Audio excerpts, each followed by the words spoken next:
कहानी की शुरुआत में एक औरत ने एक डरावनी चीज देखी। एक अजीब सा जानलेवा वायरस धरती पर फैल गया था।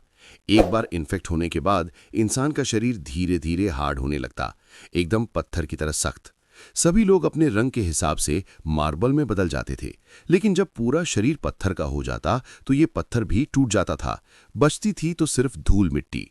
कहानी की शुरुआत होती है एक अपार्टमेंट में, जहां कुछ टीनेजर्स पार्टी कर रहे थे। इस मौज मस्ती के बीच एक आदमी ने ड्रॉर से एक टैटू मशीन निकाली और फिर नशे में धुत एक लड़की के हाथ पर अजीब सा सिंबल बना दिया।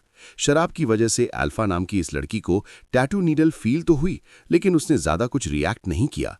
शाम तक वो थोड़ी थकी हुई घर पहुंची। अल्फा की मां जो देख रही थी कि उसकी बेटी से शराब की महक आ रही है, बहुत गुस्सा हो गई। उसने अल्फा को बाथरूम में ले जाकर गर्म पानी से नहलाना शुरू किया। जब उसने अल्फा का कोट उतारा तो उसे टैटू दिख गया। उसकी मां चिल्लाने लगी कि कहां पर गई थी तू, ये टैटू क्यों बनवाया है। इस पर अल्फा चौंक कर कहने लगी कि मुझे नहीं पता। ये सुनकर उसकी मां बहुत गुस्सा हो गई, लेकिन इस गुस्से के पीछे असल में डर था। उसकी मां एक नर्स के तौर पर काम करती थी और उन्हें असली डर था पेट्रिफिकेशन वायरस का। किसी को नहीं पता कि ये वायरस कहां से आया और कैसे बढ़ा, और सबसे बुरी बात यह है कि ये वायरस शरीर के अंदर बहुत लंबे समय तक बिना कुछ किए रह सकता है। जब इंसानों को इस वायरस के बारे में पता चला तो ये पहले ही पूरी दुनिया में फैल चुका था। लगभग आधी दुनिया इस वायरस से इन्फेक्ट हो चुकी थी।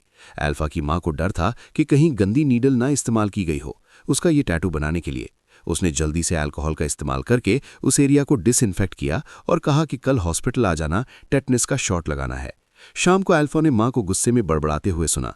उसे लगा कि मां शायद उसके बारे में ही बोल रही है, जिसके बाद वो गुस्सा होकर अपने कमरे में आ गई। सामने वाली बिल्डिंग को देखते हुए उसके दिमाग में एक आइडिया आया। उसने जूते और अपना कोट पहना, बैग पैक उठाया और भागने की तैयारी करने लगी। लेकिन जैसे ही उसने बालकनी पर कदम रखा, तेज तूफान की वजह से बिल्डिंग हिलने लगी।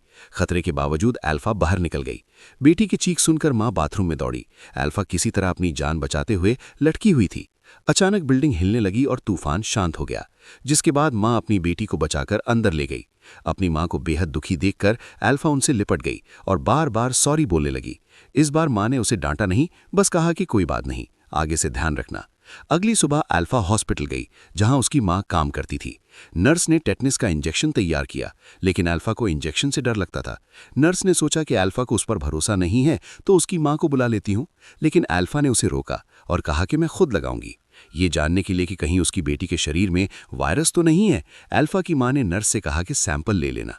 लेकिन हॉस्पिटल में पहले ही बहुत सारे सैंपल पड़े थे, एकदम से टेस्ट कर पाना तो नामुमकिन है। नर्स ने कहा कि रिजल्ट 2 हफ्ते में आएंगे। आईसीयू में अल्फा की मां पेशेंट्स को चेक कर रही थी, लेकिन कॉरिडोर में जहां पहले भीड़ थी अब बिल्कुल सुनसान हो गया। कल उसे डिनर देने भी कोई नहीं आया। पता चला कि इस खतरनाक वायरस से डरकर, जिसकी कोई वैक्सीन भी नहीं है, सभी नर्सेज ने मिलकर रिजाइन कर दिया। पेशेंट्स की कंडीशन बहुत सीरियस थी, जिनके शरीर में इन्फेक्शन 85% से ज्यादा बढ़ गया था। वो खुद अपना ख्याल रख ही नहीं सकते, उनका पूरा शरीर जम चुका है। ये वायरस हवा से नहीं फैलता तो अभी कंट्रोल में है। जब वो वार्ड के सबसे अंदर वाले हिस्से में गई तो एक बेहद दर्दनाक नजारा देखा। एक पेशेंट जो कल होश में था आज पूरी तरह पत्थर बन गया। हॉस्पिटल बेड पर पड़े पेशेंट को देखकर उसने शांत रहते हुए उसकी बॉडी पर लगे सेंसर हटाए और उनके आखिरी पलों में उन्हें एक इज्जत भरी अलविदा कही। क्योंकि उसे हॉस्पिटल जाना पड़ा था, इस वजह से अल्फा आज अपनी सुबह की क्लास के लिए लेट हो गई। जब होमवर्क सबमिट करने की बारी आई तो टीचर ने अल्फा को अपने पास बुलाया, लेकिन जैसे ही अल्फा घूमी उसके हाथ पर लगा जख्म फट गया, जिस पर उसने ध्यान नहीं दिया। डेस्क पर खून गिर गया। क्लास के स्टूडेंट शॉक में आ गए, सब लोग घबरा गए। अल्फा ने समझाने की कोशिश की, ये सिर्फ मेरे हाथ में लगी हुई एक चोट है, लेकिन इस वायरस का डर इतना ज्यादा था कि सबको लगने लगा अल्फा इन्फेक्टेड हो गई है। पैनिक ना हो इसलिए टीचर ने अल्फा को स्कूल के डॉक्टर रूम में भेज दिया। उसके सभी दोस्त उसे बहुत अजीब से तरीके से देख रहे थे और इस बात से अल्फा बहुत उदास हुई, लेकिन उसके पास कोई और रास्ता नहीं था। उसने अपनी बुक्स पैक की और जल्दी से क्लासरूम छोड़ दिया।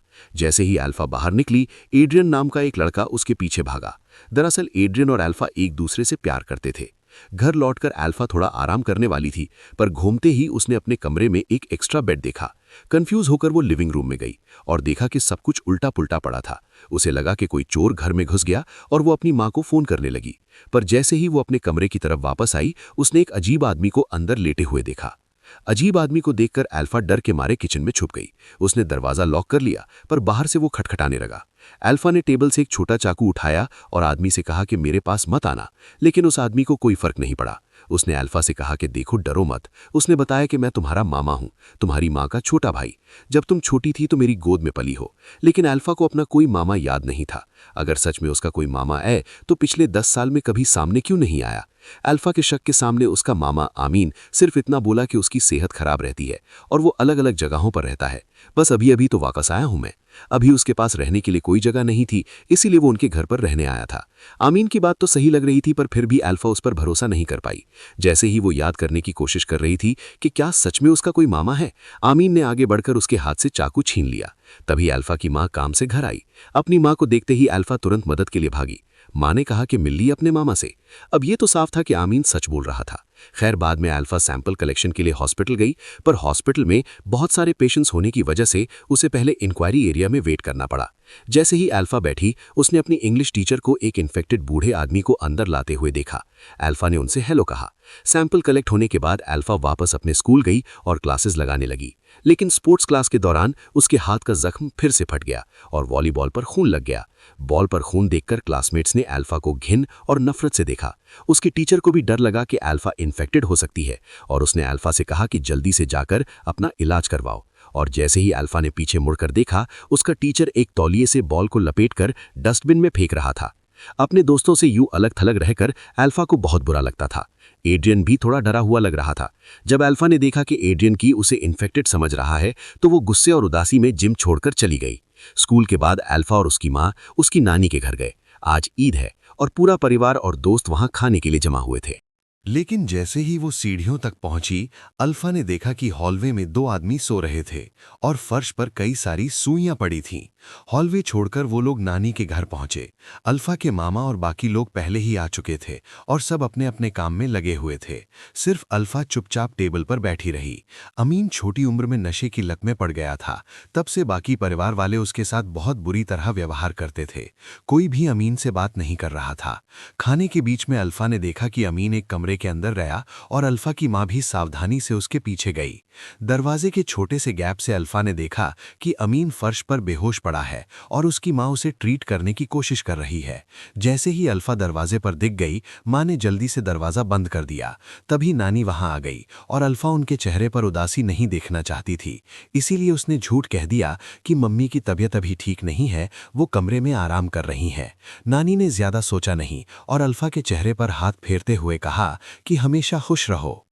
स्कूल में अल्फा के साथ फिर से बाकी बच्चे बुरा बर्ताव कर रहे थे, क्योंकि ये वायरस किस तरह से फैलता है ये बात पता ही नहीं किसी को। इसीलिए सभी बच्चों को डर लग रहा था कि अल्फा इन्फेक्टेड है और वो उससे दूर रहना चाहते थे। खासकर तैरते वक्त कुछ बच्चों ने अल्फा को घेर लिया और कहा कि तुम स्विमिंग करने मत जाना। लेकिन अल्फा को ये पसंद नहीं आया कि वो बच्चे उसे दबा रहे थे और उसने उन सबके ऊपर थूक दिया, ले अब तुझे भी लग गई बीमारी ले। बाद में स्विमिंग क्लास के दौरान जिस लड़की पर अल्फा ने थूका था, उसने बदला लेने के लिए अल्फा को पीछे से खींचना शुरू कर दिया और उसके साथ ही मिलकर अल्फा को डुबाने लगे। अल्फा ने लड़ने की कोशिश की, पर गलती से वो पूल की दीवार से टकरा गई। उसका सर घिस गया और बहुत सारा खून बहने लगा। पूल में खून देखकर क्लासमेट्स घबराकर भाग गए। स्कूल में बेटी को चोट लगने की खबर मिलते ही माँ तुरंत वहां पहुंची, लेकिन प्रिंसिपल ने शैतान बच्चों को सजा नहीं दी। उसने अल्फा से ही कहा कि तुम थोड़े दिन की छुट्टी ले लो। सच ये था कि स्कूल को बहुत सारे पेरेंट्स की तरफ से कंप्लेंट्स आ रही थीं, जिसमें पेरेंट्स चिंता जता रहे थे कि हो सकता है अल्फा इन्फेक्टेड हो, उसको हमारे बच्चों के साथ मत रखो। अल्फा की मां ने कहा कि रिपोर्ट आने तक इंतजार कर लो, लेकिन प्रिंसिपल ने कहा कि इसे घर ले जाइए और तभी वापस आइएगा जब रिपोर्ट क्लियर हो। प्रिंसिपल के बर्ताव को देखकर मां के पास सच्चाई अपनाने के अलावा कोई रास्ता नहीं बचा। हॉस्पिटल में वापस जाकर मां ने अल्फा की रिपोर्ट निकाली, लेकिन ये वायरस इतने समय तक शरीर में ऐसे ही रहता है कि ब्लड टेस्ट भी ये कंफर्म नहीं कर सकता जब तक सिम्टम ना दिखें। मां ने अब एक और तरीका सोचा और अल्फा को एग्जामिनेशन रूम में ले गई। उसने अल्फा के गले और शरीर के बाकी हिस्सों को ध्यान से चेक किया। सिम्टम के हिसाब से अगर इन्फेक्शन हो तो थ्रोट एरिया सबसे पहले पत्थर जैसा होता है और पत्थरों की धूल जैसी एक चीज खांसी में निकलती है और पेट में पत्थर बनने की वजह से दर्द होता है। मां ने अल्फा का गला ध्यान से चेक किया, लेकिन कोई स्टोन डस्ट नहीं मिला और पेट में भी कोई रिएक्शन नहीं था। जैसे ही माँ ने सोचा कि अल्फा इन्फेक्टेड नहीं है, अल्फा जोर जोर से खांसने लगी। उसके मुंह के पास स्टोन डस्ट देखकर माँ पूरी तरह जम गई। अल्फा ने भी अपनी माँ की नज़र देखी और तुरंत शीशे की तरफ भागी। शीशे में खुद को देखकर वो हैरान हो गई। उसने कभी नहीं सोचा था कि एक पार्टी उसे बीमार कर देगी। ये जानकर कि उसकी बेटी सच में इन्फेक्टेड है, माँ बिल्कुल बेचैन हो गई। वो जल्दी से इसका इलाज ढूंढने लगी। लेकिन ये स्टोन वायरस पिछले 10 सालों से फैला हुआ है और साइंटिस्ट्स बिल्कुल बेबस। वैक्सीन बनाना तो दूर की बात है, उन्हें अभी तक ये नहीं समझ आया कि ये वायरस फैलता कैसे है। अब तक उन्हें सिर्फ इतना पता है कि इन्फेक्ट हो गए पेशेंट्स को अजीबोगरीब चीजें सच लगती हैं। उदास होकर वो एक डेस्क पर लेट गई और समझ नहीं आया कि किया क्या जाए।